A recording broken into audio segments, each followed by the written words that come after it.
साथ में इतना ढक गया कि वह घर, समाज, कुटुंब, परिवार, इन सब के मोह इतने अपने ऊपर उड़ता चला जा रहा है कि अब उसके ना अंश का पता है और ना उसके वंश का पता है। हम सब परमात्मा के अंश ही नहीं हैं, हम सब परमात्मा के वंश के हैं।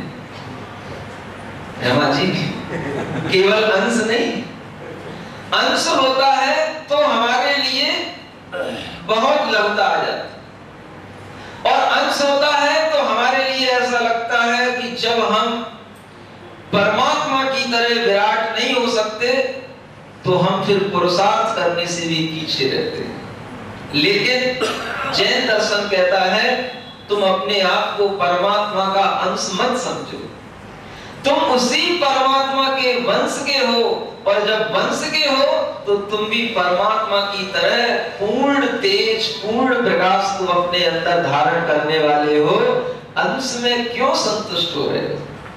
वंश की बात, हमारे अंदर भी वही तेज है, और उस तेज को प्रकट करने के लिए आचार्य कहते हैं हमें, जो संसार में हमने इन चीजों को नित्य मान लिया, बस सबसे पहले उस पर ये प्रहार करो अपनी बुद्धि के चिंतन पर कि हमारे लिए उन नित्यता में अनित्यता का आभास होने लगे।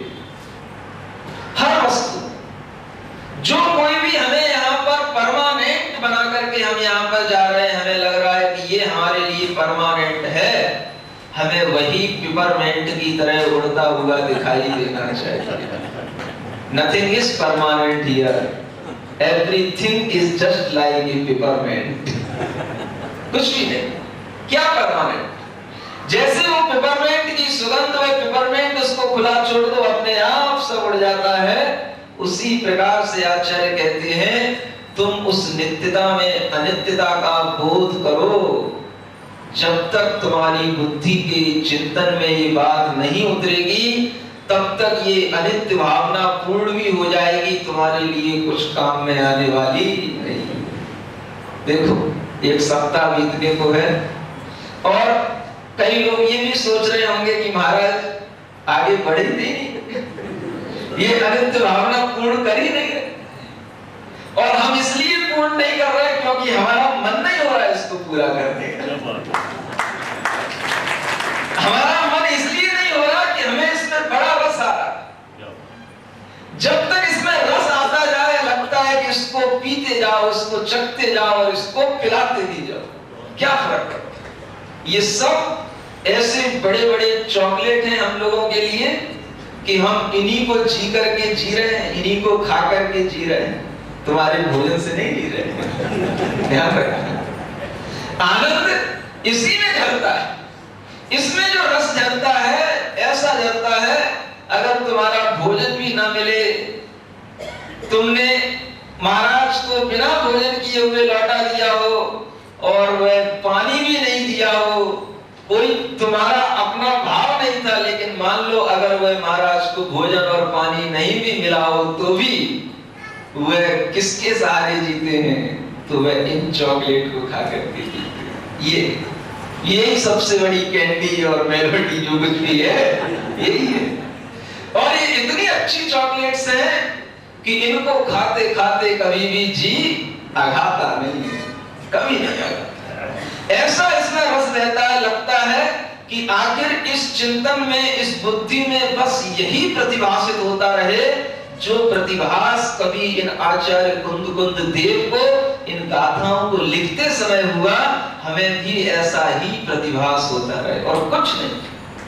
कैसा ये प्रतिभास इस संसार में वो भी रहे, हम भी रहे, आप भी रहते हो, लेकिन ज्ञानी का विचार अलग होता है और मोही का विचार अलग।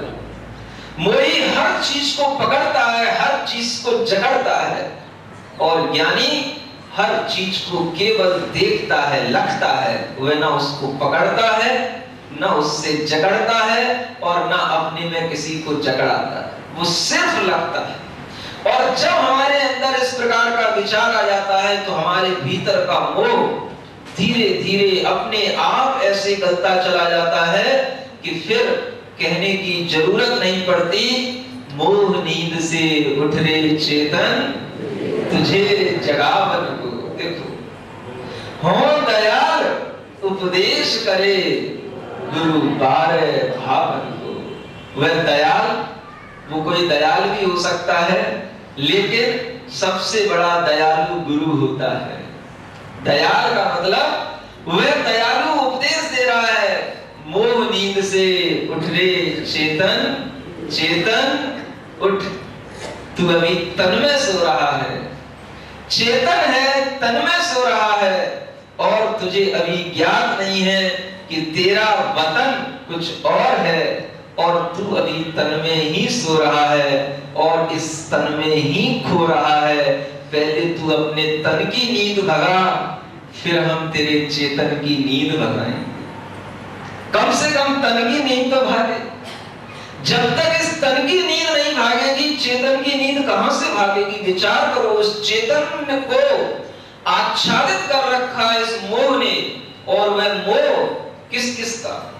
अपने घर का, अपने परिवार का, यहाँ तक कि उस घर में जितने भी लकड़ी, पत्थर, ईंट, मिट्टी लगी हुई है, उस एक एक कण कण में हमारा मोह चिपका हुआ है। वो ईंट, मिट्टी, पत्थर नहीं चिपके, उसमें हमारा आत्मा चिपका है। कैसे चिपका है?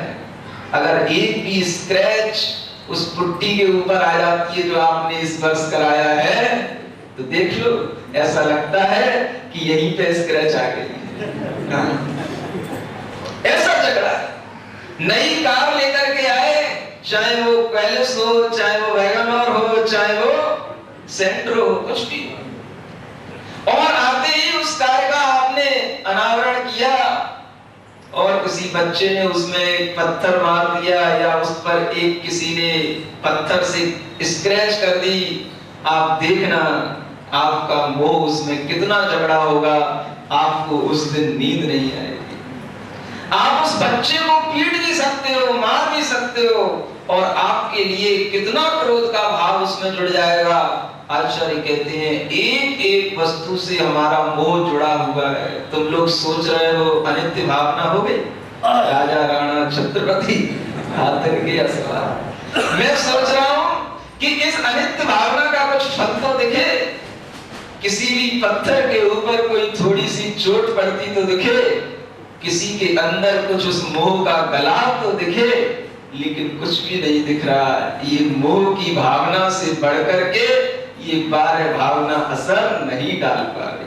देखो, बहुत बहुत ज्यादा गहरा वह आच्छादन है आत्मा के ऊपर, और वह सिर्फ मोह का आच्छादन। जैसे ही वो मोह की निद्रा टूटती है, आदमी के अंदर ये प्रतिभास स्वयं होने लग जाता है, और वह मोही से योगी की श्रेणी में आ जाता है। और कुछ नहीं है, मोह नींद से उठ रे चेतन, तुझे जगावन को।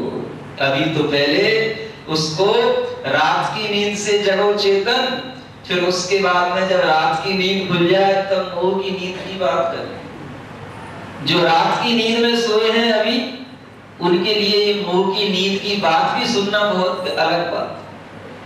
पहले ये रात की नींद खुले, फिर उसके बाद में कुछ मोह की नींद हटाई जाए, और जब तक ये मोह के बादल नहीं हटेंगे, वो आत्मा के अंदर जो छिपा हुआ प्रकाश है, वह प्रकाश आच्छादित ही बना रहेगा। शिक्षक और गुरु में सबसे बड़ा अंतर ये होता है कि शिक्षक केवल उस विद्यार्थी को शिक्षा देकर के चला जाता है, और गुरु उस विद्यार्थी को स्वयं उस प्रकाश में लेकर के चला जाता है, जिस प्रकाश में वह स्वयं जी रहा है। बस शिक्षक उस नदी के तट पर खड़ा रहता है, उस शिष्य को सिखाता है, बेटा इस नदी में हिलोरें आती हैं, इस नदी में जब नाव चलाओ तो नाव को पानी के बहाव के अनुकूल चलाना, हवा के बहाव के अनुकूल चलाना। और वह दूर से शिक्षक उस शिष्य को, उस विद्यार्थी को केवल खड़ा खड़ा उसको सिखाता रहता है। उस नदी के तट पर शिक्षक केवल उसको सिखाता है और गुरु नाव की तरह उस नदी में बैठ करके और शिष्य को भी उसी नाव में बिठा करके इस पार से उस पार ले जाता है। शिक्षक और गुरु में ये अंतर होता है। स्वयं करे और दूसरों को डाले, वो है गुरु। और जो स्वयं भी खड़ा है और दूसरों को भी केवल वहीं पर खड़ा कर रखा है, भीड़ का जमाव कर रखा है, उससे कुछ नहीं होने का। भीड़ का जमाव वह कितना लेकर के साथ में चल सकता है?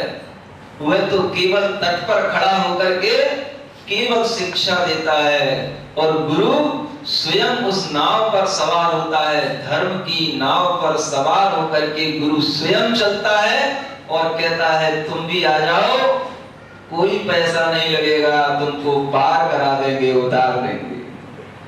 भक्त भी कभी कभी भगवान को पार कर देता है। क्या सुन रहे हो? केवल भगवान ही भक्त को पार नहीं करते, भक्त भी भगवान को पार लगाता है। जैसे उस केवट ने राम को पार लगाया था। कैसे लगाया? उसकी नाव पर पहले वो चढ़ गए और जब उसकी नाव पर चढ़ करके उसने वो नदियां पार करा दी तो उसके बाद में वह रामचंद्र जी उस जब दूसरे छोर पर खड़े हो जाते हैं तो उस केवट से कहते हैं बताओ क्या दें तुझे? वो केवट कहता है भगवान क्या कह रहे हो? क्या चाहिए? क्या चाहिए मुझे? बस मुझे तो और कुछ नहीं चाहिए, मुझे तो सिर्फ इतना ही चाहिए कि जैसे हमने इस नाव से आपको इस पार लगा दिया, आप हमें संसार से उस पार पहुंचा दें। क्या चाहिए? एक सच्चा भक्त भगवान से क्या मांगेगा? सिर्फ संसार से दूर होने की भावना करता है। जो दिन रात उस नदी में उस नाव में चलता है, बहता है, वह भी ये भावना रखता है कि ये संसार भी एक नदी की तरह है, एक प्रवाह की तरह है और आज तक हम इस प्रवाह में बहते रहे। जैसे कोई मुर्दा होता है उस प्रवाह में पड़ा रहता है, नदी के उस प्रवाह में वह मुर्दे की कोई अपनी गति नहीं होती और वह मुर्दा जिस दिशा में उस नदी का प्रवाह रहता उसी दिशा में बहता चला जाता है। हम भी चलते फिरते मुर्दे हैं, जो मोह की नींद में सो रहे हैं वो सब मुर्दे कहलाते हैं। जिंदा दिल तो कोई एक दो होते हैं जो अपनी राह स्वयं बनाते हैं और उस बहाव के विपरीत चलते हैं। भीड़ में चलने वाले सब उस पानी के मोह की बहाव में बह रहे हैं और जो उस भीड़ से बच कर के बैठे हैं बस वही उस बहाव से टक्कर ले रहे हैं, टक्कर ले रहे हैं। ऐसा नहीं तुम्हारे उस बहाव का, तुम्हारी इस भीड़ का ये आत्मा टक्कर लेती है। अगर टक्कर न ले तो ये आत्मा भी तुम्हारे जैसी कभी भी उस भाव में बह सकती है।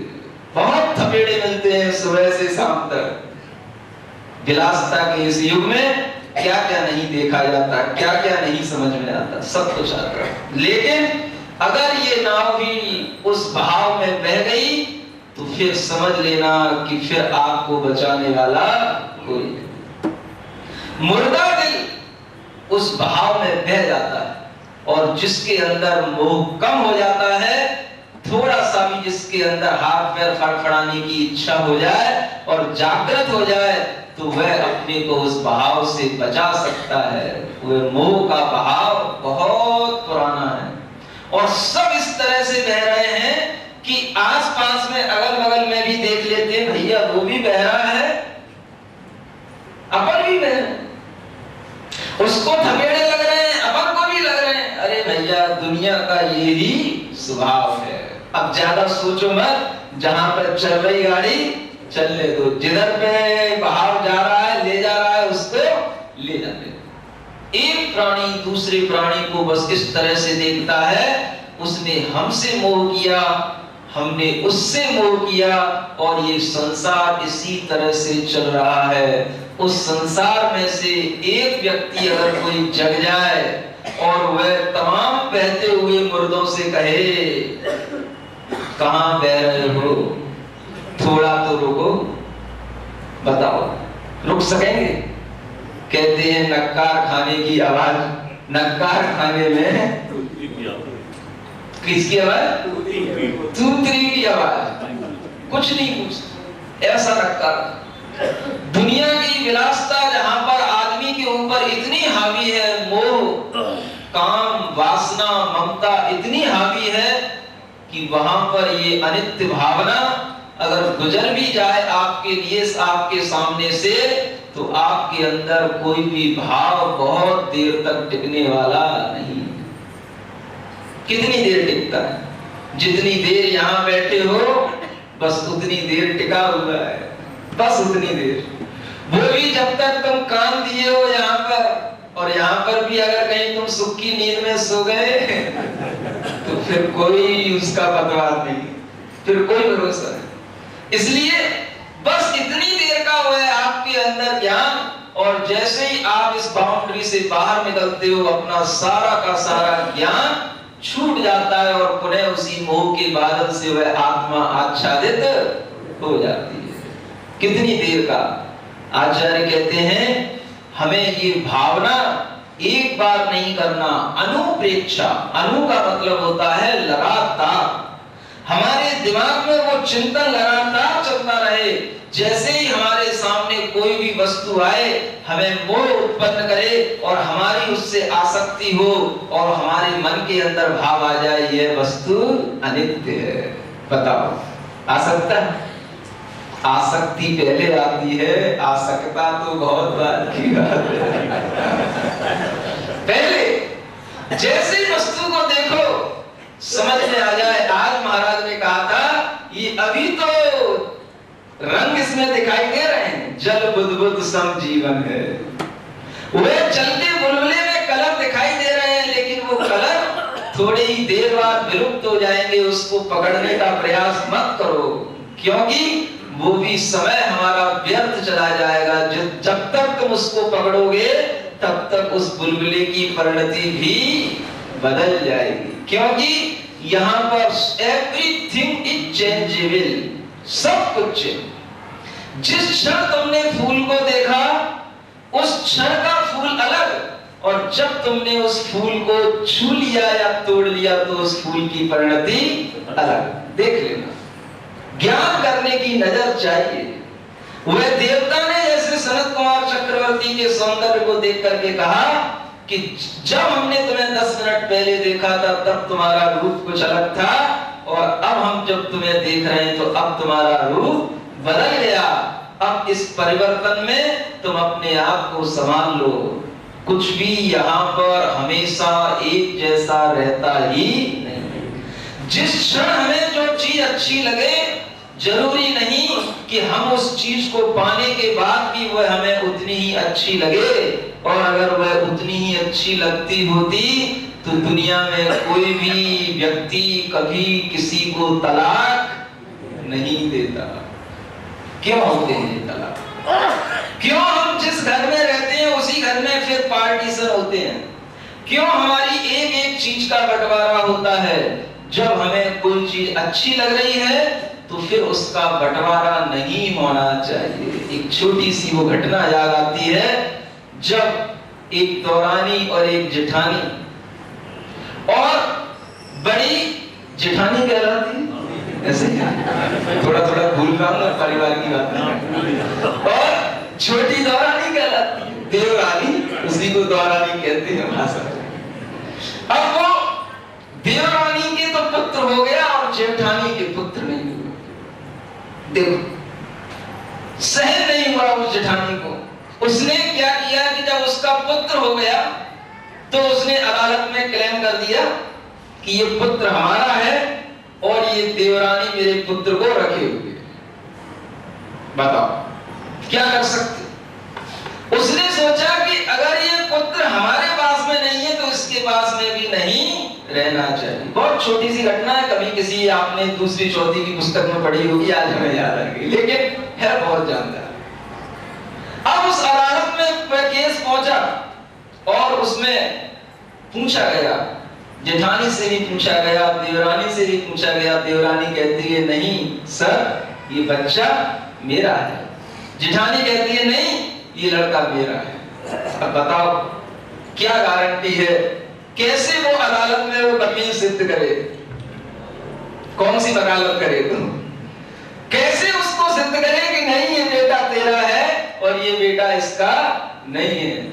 जब वह परेशान हो गया पेशी करते करते वह जज, तो उसने कई दिनों के बाद में उसने सोचा कि इसके लिए तो कुछ और ही सोचना पड़ेगा, और उसने एक बहुत अच्छा जजमेंट दिया। बोला ऐसा करो, दोनों से कहा ये बेटा तुम्हारा है और ये कहती है बेटा तुम्हारा है, ऐसा करो इसके 2 टुकड़े कर दो, आधा तुम ले लेना और आधा इस जेठानी को दे देना। जेठानी से पूछा, बोलो तैयार हो?